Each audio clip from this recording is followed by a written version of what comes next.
Hello everyone, welcome back to my channel. देखो, last time हमने जो डेरिवेशन कराया था वो हमने एक्सियल लाइन पे कराया था इलेक्ट्रिक डाइपोल की वजह से। अब की बार क्या है, हम डाइपोल की वजह से इक्वेटोरियल लाइन पे करते हैं। अब इक्वेटोरियल का नाम क्या मतलब, इक्वेटोरियल मीन्स इक्वल, जो डाइपोल को इक्वली बाइसेक्ट करती है वो होगी इक्वेटोरियल लाइन। तो पहले हमने एक्सियल पे किया था, अब की बार हम इक्वेटोरियल लाइन पे करते हैं।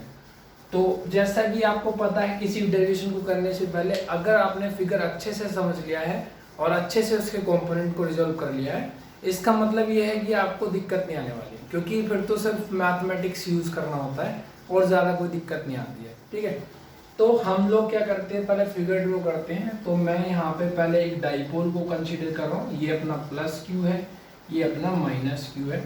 इनके बीच इनकी जो सेपरेशन डिस्टेंस है वो कितनी है, अपनी 2a है।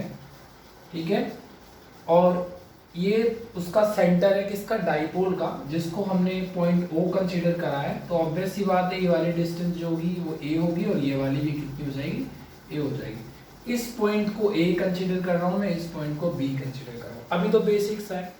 अब इक्वेटोरियल लाइन मीन्स ये जो बाइसेक्ट करता है एकदम, तो ये बाइसेक्ट कर रहा है और ये O से जो है वो r डिस्टेंस पे पॉइंट P, जहां हमें इलेक्ट्रिक फील्ड इंटेंसिटी कैलकुलेट करनी है डाइपोल की वजह से। अब इस P पे इलेक्ट्रिक फील्ड इंटेंसिटी इस चार्ज की वजह से भी आएगी, इस चार्ज की वजह से भी आएगी, तो हमें इन दोनों के निकालना पड़ेगा। उससे पहले अब हम क्या करते हैं, इन लाइन को थोड़ा मिला लेते हैं। इस वाली को भी मिला लिया मैंने और इसको मिला लिया। ये तो पता है बाइसेक्टर, तो ऑब्वियस सी बात है 90 डिग्री बनाएगा। अब आप ध्यान से देखो, अगर ये पॉइंट P है, ये A है, O है, तो AOP जो एक ट्राइंगल है वो एक राइट एंगल ट्राइंगल बन रहा है, जिसके अंदर AP जो है वो हाइपोटेनस है राइट एंगल ट्राइंगल का। तो मैं ऑब्वियस सी बात है, तो सबको पता पाइथागोरस थ्योरम से कि जो हाइपोटेनस का स्क्वायर होता है वो perpendicular square plus base square होता है। तो इस ट्राइंगल में ये बेस है अपना, तो बेस A स्क्वायर, परपेंडिकुलर कितना है आर स्क्वायर, हाइपो का स्क्वायर, तो हाइपो की वैल्यू कितनी आ गई, under root R square plus A square आ गई। तो यानी कि ये जो एपी की वैल्यू है वो कितनी है, under root R square plus A square. Similarly देखो, ये दिख भी रहा है कि जो एओपी ट्राइंगल है और पीओबी ट्राइंगल में डायमेंशन सेम है, परपेंडिकुलर कितना आर है और बेस कितना ए है, तो यहाँ भी कितना हाइपोटेनस आएगा, R square plus A square square root के अंदर। डन। तो ये तो अपना ये वाला डिस्टेंस निकल गया। अच्छा, इसकी जरूरत क्या पड़ी मुझे निकालने की, तो सीधा सा पता है E इक्वल्स टू क्या होता है, फॉर्मूला इलेक्ट्रिक फील्ड इंटेंसिटी का फॉर्मूला क्या होता है, KQ बाई आर स्क्वायर। तो R क्या होती है, R होती है जिस पॉइंट पे हम इलेक्ट्रिक फील्ड निकाल रहे होते हैं वहां से, जिस चार्ज की वजह से निकाल रहे होते हैं वहां तक की डिस्टेंस। पॉइंट P पे निकाल रहे हैं किसकी वजह से, प्लस Q की वजह से, तो डिस्टेंस कौन सी होगी, ये वाली होगी। ऐसे पॉइंट P से माइनस Q तक की जो डिस्टेंस होगी वो ये वाली होगी। क्लियर है जी।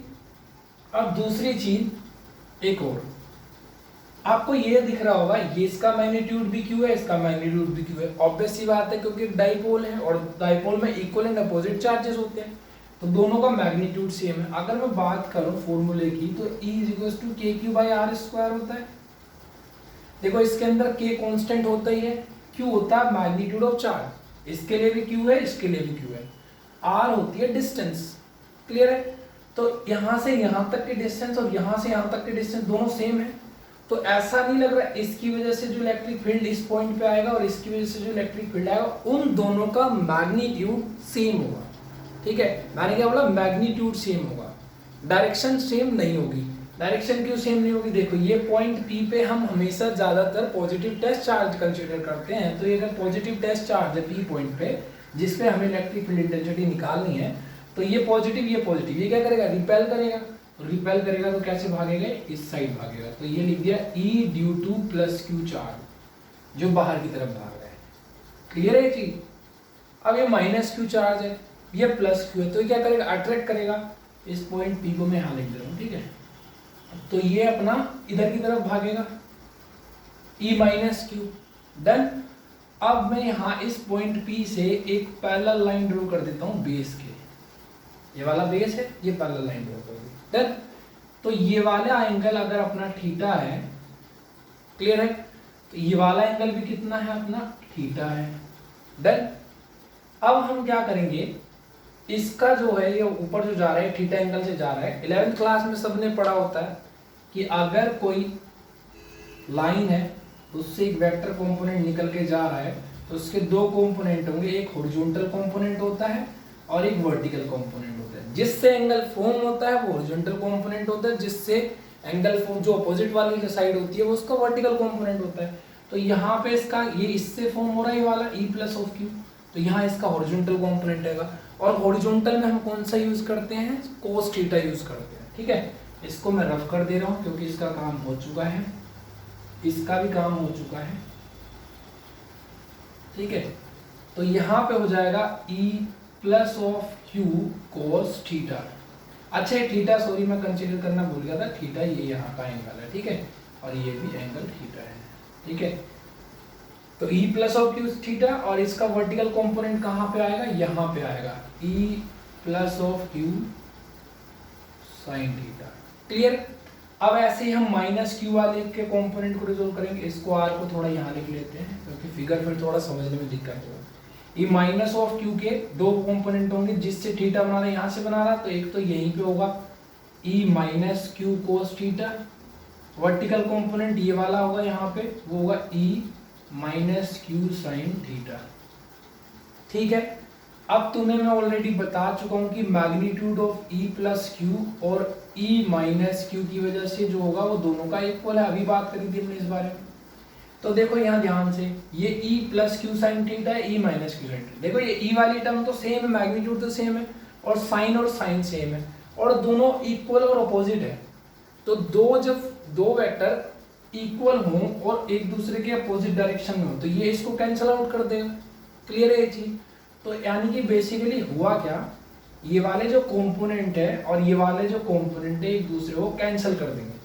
तो इलेक्ट्रिक फील्ड किसकी वजह से आया, सिर्फ इन दोनों की वजह से, और ये दोनों की डायरेक्शन क्या है, सेम है। तो इसका मतलब जो टोटल इलेक्ट्रिक फील्ड निकल के आया, टोटल इलेक्ट्रिक फील्ड वो आया E plus of Q cos theta plus E minus of Q cos theta. देखो ये फिगर का समझने का था, अब कुछ भी नहीं बचा, अब तो बेसिकली हलवाई बन गया है। ठीक है, अब तो जो नॉर्मल हम पहले इलेक्ट्रिक फील्ड पॉइंट चार्ज के लिए करते थे वही यहाँ पे करने वाले हैं। ठीक है, अब जैसे कि मैग्नीट्यूड दोनों का इक्वल है, उन दोनों के मैग्नीट्यूड को मैं E कंसीडर कर लेता हूँ। ठीक है, इसको मैंने E कंसीडर कर लिया। तो इन दोनों का मैग्नीट्यूड अगर सेम है तो मैं बोल सकता हूँ it is 2 times of E cos theta. बोल सकता हूँ मैं ये बात, ये 2 times of E cos theta. अब हमें 2 तो एज इट इज रहेगा, E की वैल्यू निकालनी पड़ेगी और इस ट्राइंगल में cos थीटा की वैल्यू निकालनी पड़ेगी। बस इतना करना है। ठीक है, तो मैं बेसिकली क्या है, मैं आप अपना फिगर ये बना लो ताकि मैं आप समझ सको कि कहाँ से सर cos की वैल्यू ले रहे हैं और कहाँ से नहीं ले रहे। वैसे मैं आपको अभी यहीं पे बता देता हूँ। E क्या होता है, KQ by R square, K as it is, Q as it is, क्योंकि दोनों में Q और Q है। R क्या बताया था मैंने, पॉइंट P पे, P से लेकर के उस चार्ज तक की डिस्टेंस जिससे हम निकालने वाले हैं, जो कि यहाँ से और यहाँ से दोनों से सेम है। तो R डिस्टेंस कितनी है, ये under root R square plus A square, वो डिस्टेंस कितनी है under root R square plus A square, इसका हम क्या कर देंगे होल स्क्वायर कर देंगे, तो ऐसे E निकल के आ जाएगा। रही बात कोस थीटा की, तो राइट एंगल ट्राइंगल देख रहे हो AOP, इस राइट एंगल ट्राइंगल में जब कोस थीटा लगाएंगे तो क्या होता है, बेस अपॉन हाइपोटेनस। बेस कितना है, A है, हाइपोटेनस कितना है under root R square plus A square. बस ऐसे कोस की वैल्यू और E की वैल्यू रखनी, बाकी सब मैथमेटिक्स से इधर उधर करना है और एडजस्टमेंट करके फाइनल आंसर लाना है। डन, ये था अपना समझने का चीज। ओके चलो करते हैं इसको रफ।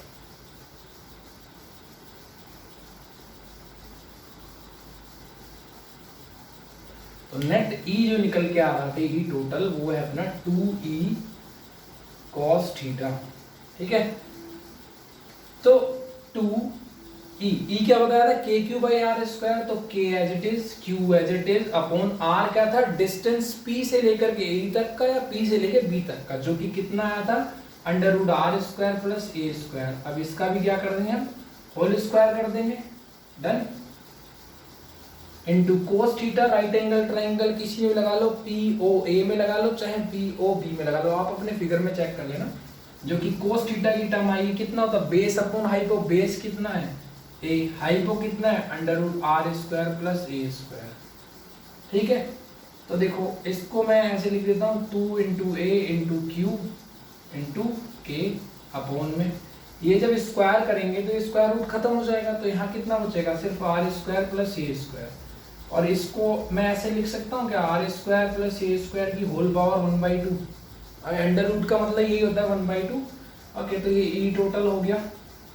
अब E total is equal to, last time भी बताया था 2a क्यू क्या बन जाता था, डाइपोल मोमेंट P की वैल्यू, तो हम इसको रिप्लेस कर देंगे डाइपोल मोमेंट P से।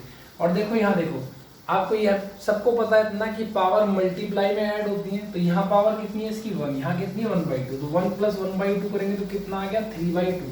तो R square plus A square की होल पावर कितनी बन गई यहाँ पे 3/2 बन गई। क्लियर है ये चीज?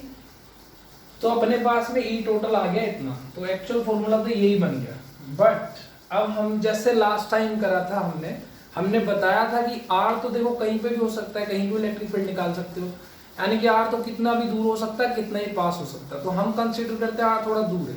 बट जब डाइपोल की डेफिनेशन होती है तो उसमें बोला गया था कि दो चार्जेस को स्मॉल डिस्टेंस से सेपरेट करते हैं, तो यानी कि जो 2a डिस्टेंस है वो बहुत छोटी है, और यहाँ पे तो a है, तो a तो और भी आधी होगी, तो यानी कि r is much much greater than a। ठीक है, इसको रफ कर दे रहा हूं मैं भी। तो r जो है वो much much greater than a है, तो a नेग्लेक्ट हो जाएगा। अच्छा, ये नेग्लेक्ट क्यों करते हैं, उसका रीजन सुनो।